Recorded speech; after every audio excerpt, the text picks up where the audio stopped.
बिस्मिल्लाहिर्रहमानिर्रहीम। अस्सलाम वालेकुम स्टूडेंट्स। आई एम सबा हफीज। इस लेक्चर में हम ये देखेंगे कि मैथ्स के पेपर को कैसे अटेम्प्ट किया जाता है। तो चलें स्टार्ट करते हैं। सबसे पहले बात करते हैं इफेक्टिव पेपर प्रेजेंटेशन की। आपका पेपर जितना ज़्यादा प्रेजेंटेबल होगा उतना अच्छा इंप्रेशन जाएगा। So first of all you have to make a check list कि आपको एग्जामिनेशन हॉल में जाने से पहले क्या क्या चीज़ें आपके पास होना ज़रूरी है। And the first thing is a large transparent scale जिससे आप margin lines draw करेंगे. A blue and black marker headings के लिए ये ज़रूरी है. A small scale ये आप अंडरलाइन करने के लिए और एंड लाइंस लगाने के लिए लेके जाएंगे. A good blue and black pen जिससे आप लिखेंगे और ये कोशिश करें कि दो दो आपके पास होना ज़रूरी है. Then a calculator, maths paper में कैलकुलेटर के बगैर आप नहीं जा सकते, आपको ज़रूरत पड़ेगी. A pencil, an eraser and a sharpener, and most important thing, a wristwatch for time management. अब आ जाते हैं ऑर्डर ऑफ द क्वेश्चंस पे कि आपने क्वेश्चंस कैसे अटेम्प्ट करने हैं। ये बात याद रखें कि आपके पहले 3 क्वेश्चंस एग्जामिनर पे आपका इंप्रेशन शो कर देते हैं। तो फर्स्ट 3 क्वेश्चंस आपके अच्छे होने चाहिए, तो सेलेक्ट कर लें। पेपर में पहले आपको सेलेक्ट करने हैं क्वेश्चंस जो आपको अच्छे आते हैं। First attempt the question in which you are good at. Second, your best answer should be the second one, and then attempt the question in which you are perfect at. ठीक है.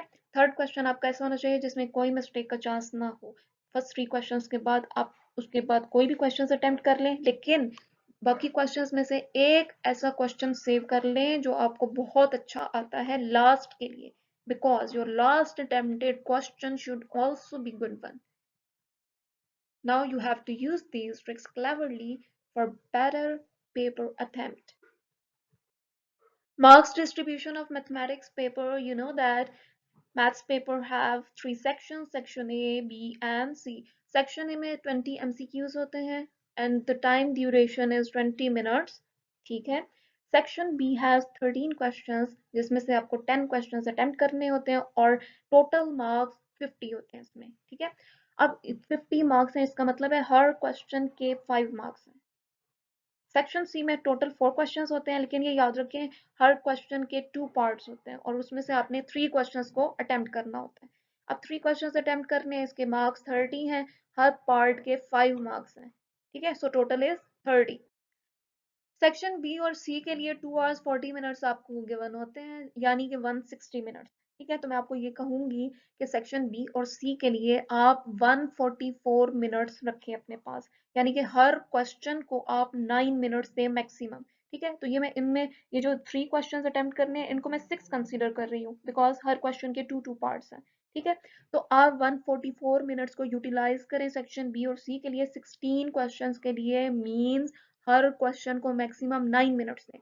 अब जब आपका section B and C complete हो जाएगा तो उसके बाद आपने 4 to 5 मिनट्स 4 मिनट्स बस आप ले लें अंडरलाइन और एंड लाइंस लगाने के लिए. उसके बाद अपने पेपर को अपने हाथ से अरेंज करके स्टेपल करें और जो लास्ट 10 मिनट्स हैं उसमें आप पेपर को अच्छी तरह रिवाइज करें, रीड करें, रीचेक करें कि कोई मिस्टेक तो नहीं हो गई. सेक्शन है बेसिकली मल्टीपल चॉइस क्वेश्चंस होते हैं 20 मार्क्स के. तो मैं आपको कुछ टिप्स एंड स्ट्रैटेजीज बताती हूँ कि कैसे मल्टीपल चॉइस क्वेश्चंस को आप अटेम्प्ट कर सकते हैं. ठीक है, first of all read the entire question, then answer it in your mind first. आप सोच लें इसका आंसर अपने माइंड में कि क्या हो सकता है. उसके बाद ट्रिक ये यूज करें कि जो रॉन्ग आंसर्स हैं उनको एलिमिनेट करते जाएं ऑप्शंस में से. इसको कहते हैं प्रोसेस ऑफ एलिमिनेशन. फिर सेलेक्ट उसमें से कर लें बेस्ट आंसर को. Read every answer option. ऐसा नहीं है कि आपने फर्स्ट ऑप्शन पढ़ी और आपके माइंड में भी क्लिक किया और आपने फौरन उसको वो कर दिया, फिल कर दिया. ऐसा नहीं करना. Answer the questions you know first. जो आपको क्वेश्चंस आते हैं उनको आप आंसर करते जाएं, यानी कि फिल करते जाएं. जो नहीं आते उसको एंड के लिए छोड़ दें. और जो क्वेश्चंस आपको नहीं आते उसमें एजुकेटेड गेस करें. ठीक है, ऐसा नहीं है कि आपने बस वैसे ही कोई भी option A B C D में से लगा दिया है, नहीं, बल्कि आप इस प्रोसेस ऑफ एलिमिनेशन ट्रिक को यूज करके एजुकेटेड गेस लगाएं. और आपकी फिलिंग इन तीनों में आप देख सकते हैं ये प्रॉपर वे है, करेक्ट वे है ऑप्शन को फिल करने के लिए. आप अगर क्रॉस लगा दें, टिक कर दें, ये बिल्कुल रॉन्ग वे है. ठीक है, हाफ फिल्ड बी सर्कल आपका रॉन्ग कंसीडर किया जाएगा. इसके अलावा ओवर राइटिंग या आपने टू फिल कर दिया, ये भी आपका रॉन्ग करेक्ट कंसीडर होगा. सो इसके लिए आप जरा केयरफुल रहें. सेक्शन बी पे आ जाते हैं कि आपने सेक्शन बी के क्वेश्चंस को कैसे अटेम्प्ट करना है। सेक्शन बी में 13 क्वेश्चंस होते हैं जिसमें से आपने 10 क्वेश्चंस को अटेम्प्ट करना होता है। तो ये क्वेश्चन 1 बेसिकली होता है, एक ही क्वेश्चन होता है इसमें जिसमें आपके पास 13 पार्ट्स हैं। अब आप इसकी मार्जिन लाइंस ही पेपर में ऑलरेडी लगी होती हैं, अगर नहीं लगी हुई तो आप डबल डबल मार्जिन लाइंस लगा लें। फिर क्वेश्चन आप प्रॉपर, ये क्वेश्चन नंबर 4 फॉर एग्जांपल मैंने यहाँ पे लिखा है, आपने सबसे पहले क्वेश्चन 4 अगर अटेम्प्ट करना है तो आप इधर हेडिंग देंगे क्वेश्चन 4 की, 1 नहीं लिखेंगे, ठीक है। क्वेश्चन पूरा आप लिखें, मैथ्स के क्वेश्चंस कोई ऐसे लेंथी नहीं होते जो आप लिख ना सके, प्रॉपर कंप्लीट क्वेश्चन आप लिखें। देन क्वेश्चन लिखने के बाद आप यहाँ पे एक इमेजिनरी लाइन ड्रॉ कर लें, और अगर नहीं भी करते इट्स ओके, लेकिन आप कर लें तो अच्छा है, गिवन रिक्वायर्ड सोल्यूशन के लिए, ठीक है। तो आपने ये माइंड में रखना है कि इस हेडिंग के अंडर आपने कुछ नहीं लिखना, आपका सारा सॉल्यूशन राइट साइड पे होना चाहिए, ठीक है। अब देखें यहाँ पे इस क्वेश्चन में डिटर्मिनेंट फाइंड करना था, इस ये आपको मैट्रिक्स से गिवन है डिटर्मिनेंट की फॉर्म में, तो ये इसको सॉल्व करना है। आपने गिवन में ये लिख दिया क्योंकि ये गिवन है, रिक्वायर्ड क्या है, डिटर्मिनेंट फाइंड करना है। अब सॉल्यूशन में आ गए तो आपने इसको नाम दे दिया, उसके बाद इसका डिटर्मिनेंट सॉल्व किया। अब आप देखें एक पैटर्न में एक ही लाइन में इक्वल साइन मेंटेन करना है, तो ये आपके एग्जामिनर को अच्छा इंप्रेशन देगा, आपका जो क्वेश्चन है नीट एंड क्लीन विजिबल हो रहा है, ठीक है। और एंड में जो आपका आंसर आया उसको आप बॉक्स की फॉर्म में लिख दें और साथ में आंसर लिख दें, और एट द एंड आपने ये and line, double and line लाजमी लगानी है। उसके बाद आप अगर क्वेश्चन 2 पेपर से अटेम्प्ट कर रहे हैं तो आप हेडिंग देंगे क्वेश्चन नंबर 2, ठीक है। क्वेश्चन लिखें proper, again same pattern, given required solution, given जो है वो लिख दें, फिर रिक्वायर्ड में लिख दें। फॉर एग्जांपल इस क्वेश्चन में वैल्यू ऑफ एक्स फाइंड करनी है, फिर सॉल्यूशन में आप क्वेश्चन को सॉल्व करें, ठीक है। अब आप ये क्वेश्चन को सॉल्व करें, इसमें भी देखें इक्वल साइन एक लाइन में आना चाहिए, और एंड में आप बॉक्स की फॉर्म में आंसर लिखें। अब सपोज करें ये आपका लास्ट क्वेश्चन था, ठीक है। लास्ट क्वेश्चन करने के बाद आपका ये सेक्शन बी एंड हो रहा है, तो जब सेक्शन एंड हो रहा है तो आप देखें यहाँ पे एंड लाइन यहाँ से लेके यहाँ तक ड्रॉ किया है, वरना जो प्रीवियस क्वेश्चन था उसमें हमने क्या किया था, जो एंड लाइन थी वो यहाँ से यहाँ तक ड्रॉ की थी, ठीक है। तो इसमें ये प्रॉपर एंड लाइन ये शो करेगी कि आपका ये सेक्शन यहाँ पे एंड हो चुका है। इसके अलावा गिवन रिक्वायर्ड सॉल्यूशन और क्वेश्चन को भी आपने अंडरलाइन करना है, कोशिश करें ये टू टू अंडरलाइन आप करें और स्केल और पेंसिल से लाइंस लगाएं। देन सेक्शन सी को स्टार्ट करने के लिए आप देखेंगे उसमें 2, 3, 4 एंड 5 क्वेश्चंस आपको गिवन होंगे, ठीक है। फॉर एग्जांपल अगर आपने क्वेश्चन नंबर 2 अटेम्प्ट करना है तो उसके 2 पार्ट्स होंगे, एक ए होगा एक बी होगा।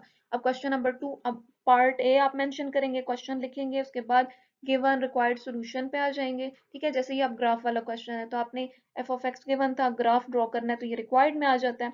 सोल्यूशन में आप इसको ब्लू से सॉल्व करें, गिवन फंक्शन जो गिवन है वो लिख दें, फिर उसके बाद आपको ज़ाहिर है टेबल चाहिए होगा, पॉइंट्स चाहिए होंगे, table neat and clean draw करें। अब देखिए टेबल ड्रॉ करने के बाद इस पेज पे काफ़ी जगह है, तो अब यहाँ पे ग्राफ तो नहीं ड्रॉ हो सकता, तो आप इधर PTO लिख दें, इसका मतलब है प्लीज टर्न ओवर, तो एग्जामिनर को पता चल जाएगा कि आपने बाकी क्वेश्चन नेक्स्ट पेज पे किया है। सिमिलरली अगर आप कोई क्वेश्चन स्टार्ट कर रहे हैं और एंड पे 3-4 लाइंस हैं, तो आपको नेक्स्ट क्वेश्चन यहाँ पे अटेम्प्ट करने की ज़रूरत नहीं है, ठीक है। क्योंकि आप क्वेश्चन यहाँ पे इस साइड पे लिख देंगे तो इसका सोल्यूशन सारा नेक्स्ट पेज पे होगा, तो फिर ये बैड इंप्रेशन जाएगा, ठीक है। तो आप इधर PTO का यूज़ कर सकते हैं। अब ग्राफ ड्रॉ करने के लिए आपको ग्राफ पेपर की ज़रूरत नहीं होगी, आप अपने पेपर पे ही ग्राफ को ड्रॉ करेंगे, ठीक है। टेबल ड्रॉ करने के बाद अब आप ये जो पॉइंट्स ड्रॉ कर रहे हैं, फॉर एग्जांपल 1 0 इधर पॉइंट आ गया, तो आप इसको ऑर्डर्ड वे में मस्ट मेंशन करें, और ये जो ग्राफ है आपका ये पेंसिल से होना चाहिए, ठीक है।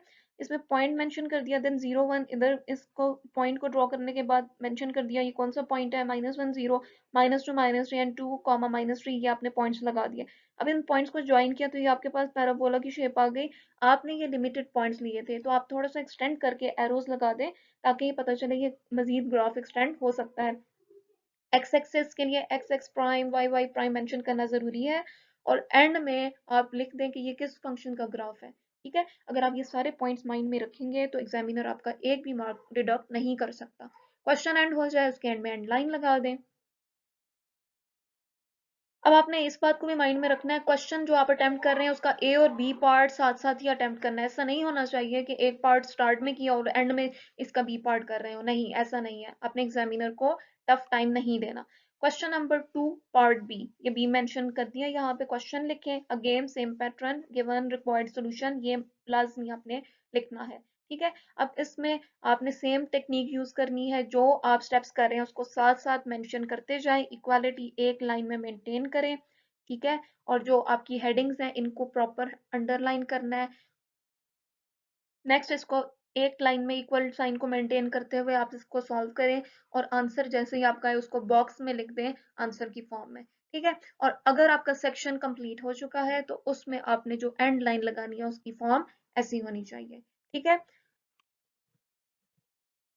मुझे उम्मीद है ये वीडियो आपके लिए काफी इंफॉर्मेटिव होगी, आप इसको अपने पेपर में अप्लाई करें। Wish you best of luck for your exams. Thank you so much. Allah Hafiz.